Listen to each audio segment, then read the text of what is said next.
Le concept du pilotage est dévolu donc à des gendarmes à qui nous donnons du temps pour être visible en rue, du temps pour faire de la résolution de problèmes et ainsi répondre aux attentes de la municipalité, de la commune et répondre ainsi aux attentes également de la population. Ils vont agir à pied, mais également en vélo. Ils auront aussi un véhicule à disposition, bien entendu, s'ils doivent se déplacer un peu plus loin ou plus rapidement.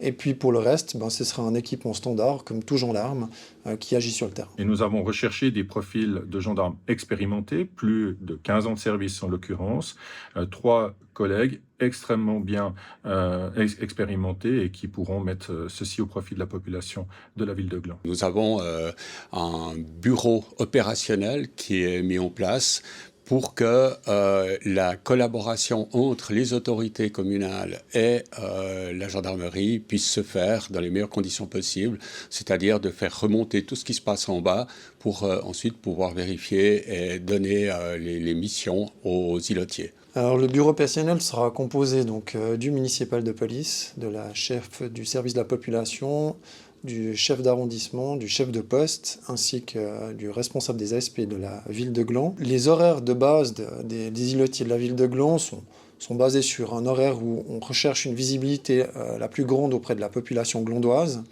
mais également selon les objectifs qui seront définis par ce bureau opérationnel, à savoir une certaine flexibilité. Ça peut être le samedi, ça peut être le dimanche, mais ça peut être également en soirée si c'est nécessaire, selon, encore une fois, les objectifs qui seront fixés. Il n'y a pas de changement pour la nuit, la gendarmerie mobile est présente, va continuer à intervenir, et puis par le biais de ce bureau opérationnel, on pourra même encore mieux orienter les objectifs qui seront prioritaires sur la ville de Gland, et la gendarmerie mobile pourra aussi agir sur ces objectifs. Les dispositifs sécuritaires ne sont jamais fixés pour durer des dizaines d'années. Pour la commune, il y a déjà une ou deux réponses qu'on doit amener au conseil communal, en particulier concernant les caméras.